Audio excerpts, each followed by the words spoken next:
How's it going, everyone? It's me, it's Jinsula. Hope you're having a good day, and welcome to another Pokemon GO video.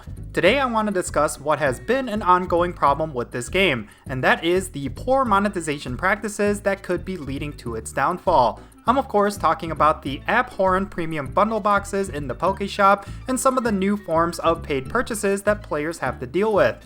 This has raised some alarms in my head regarding where this game is currently heading. I'm going to be explaining why I have such a strong issue with all of this in today's video, so let's roll the intro and get right into it.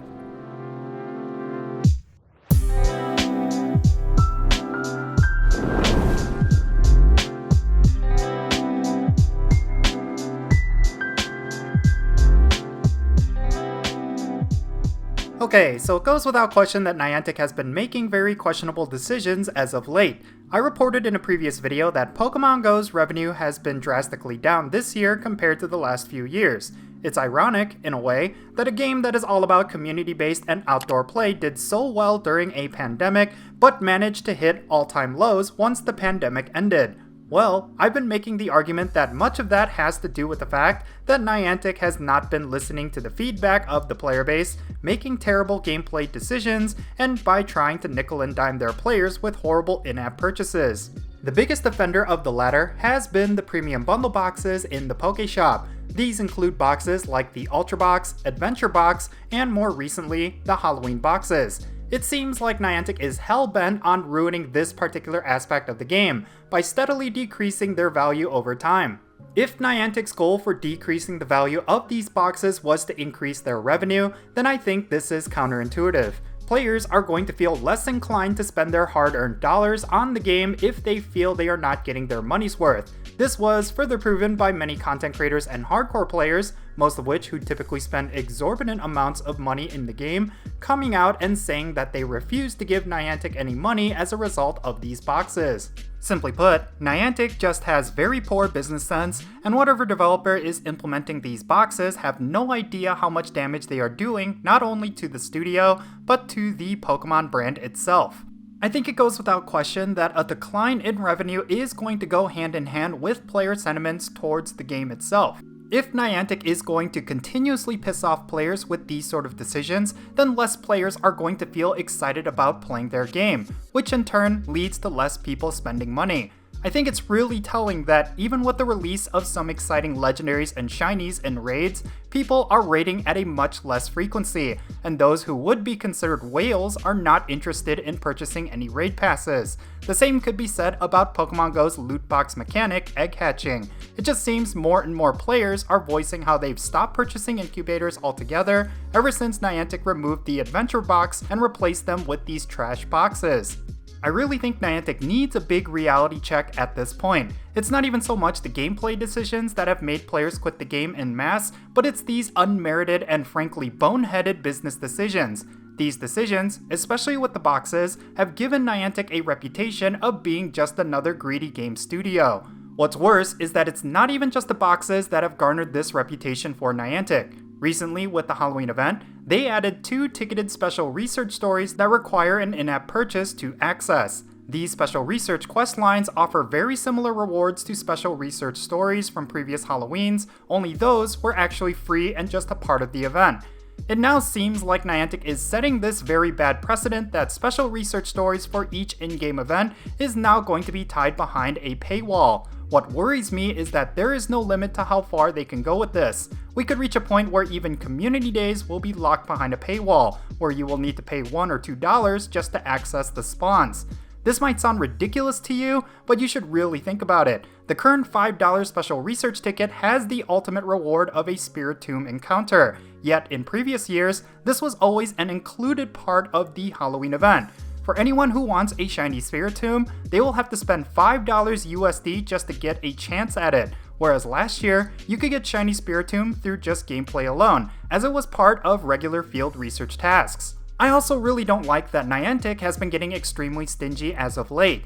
It's bad enough that they removed legendary and mythical Pokemon from research breakthrough rewards. Their justification for it was that you can get legendaries and mythicals from Go Battle League rewards. Well, over this past season, the rate at which you get legendaries through PvP is so abysmally low that players are completing their 500 win special research without ever coming across one. It just seems like Niantic is completely out of touch with the Pokemon GO community, and it especially feels like they do not even play their own game. The fact that they've botched the player experience this bad over the years, it just seems like they have no grasp on what it's like for the day-to-day player. The game used to feel so rewarding, and it felt like every time you opened up Pokemon GO, there was something worthwhile for you to collect. Nowadays, it's all about mindless grinding and spending more money than you should for stuff you don't always even need. The game has declined a tremendous amount, and it has nothing to do with how long the game has been out. It's really because of Niantic's mishandling of the game over the years, and it's starting to reach a boiling point. Alright, I think I've established my point that Pokemon GO is in a really bad place, and if things continue the way they are going, this game could find itself becoming a dead game within the next few years. Not only will this be terrible for Niantic, since this is the only game that is keeping that studio afloat, but for every player who spent time and money on this game would lose all of it. So what should Niantic do? Let me give some constructive feedback. At this point, what would save the game entirely is if Niantic were to swing the pendulum the other way. I really think the Pokemon GO community needs some positivity, and I don't think new game mechanics or releasing legendaries and shinies are enough. Niantic should bring back really high quality boxes as a non-starter. This is where players are stocking up on the items that they need to enjoy the content that Niantic is pushing out. If players don't want to buy these items because of the declining value, then they will not be engaging with the content. Thus, I really think better box value is what we need immediately. Second, Niantic needs to communicate. If they are intentional about decreasing the value of boxes or removing features, then players need to know why. Simply ignoring the player base while making these unfavorable decisions just won't cut it. They have to understand that the Pokemon GO player base is not stupid. They can't just lower the value of boxes and not say a word about it, expecting players to just purchase them thinking they still hold value. We have countless players doing research on every aspect of this game and posting their findings on Reddit and social media. These sort of findings spread out among communities through Discord and Facebook, so it has become common knowledge that these boxes are terrible and should be avoided. Niantic may not realize this, but people are fully aware that these boxes are trash, and they can't hide that fact by simply not saying anything. That comes across as extremely shady, if anything, which further exacerbates the negativity towards the game and the company behind it. What would curb a lot of those negative sentiments is if Niantic were to explain themselves. If they were to come out and post a blog stating that they were trying out different pricing models for boxes and looking at additional revenue sources for the game, then I feel players would understand more, even if they were unhappy about it. So, case in point, Niantic should increase the value of boxes and in-app purchases in general, while also ramping up communication. I think that formula would do wonders for regaining positive sentiments towards the game and the developers. Now, the next bit of feedback that I want to provide is probably the most practical that I think Niantic needs to employ right away. Simply put, they need to explore different avenues of revenue aside from gimping in-app purchases. Rather than decreasing the value of the boxes in the Pokéshop, provide optional paid bonuses or content. If the $5 special research ticket was available alongside really good Halloween boxes, then I don't think they would have been as big of a deal as players make it out to be. Yes, they are locking what was once free content behind a paywall, but if they are making up for it by adding value in other areas, then I think it would go a lot better with the community. Likewise, they should explore revenue sources that have worked really well with other mobile games. I mentioned in a previous video that Niantic could be adding video ads into the game. Well, I think if they made it optional and worth it to the players, then it could be a great way to generate revenue. But again, this is all in the context that they increase the value of boxes beforehand. I really think this is the healthier direction they should go if they are in need of increasing revenue. Rather than making the player experience worse in order to make an extra dollar, they should improve the player experience while adding different ways to earn that extra dollar. And finally, Niantic needs to listen to their community. It's a really bad sign if almost every content creator, even the ones who mindlessly shill the company, are saying negative things about these boxes. Pokemon GO players often feel unheard, and that is a terrible position to be in as a game developer. I totally understand that Niantic is not a game studio at heart, but they are pushing a product that has paying customers that support their endeavors. If they continue to neglect their customers, then that line of support will get cut off. If Niantic wants to push AR technology, then they need a positive community to back them up.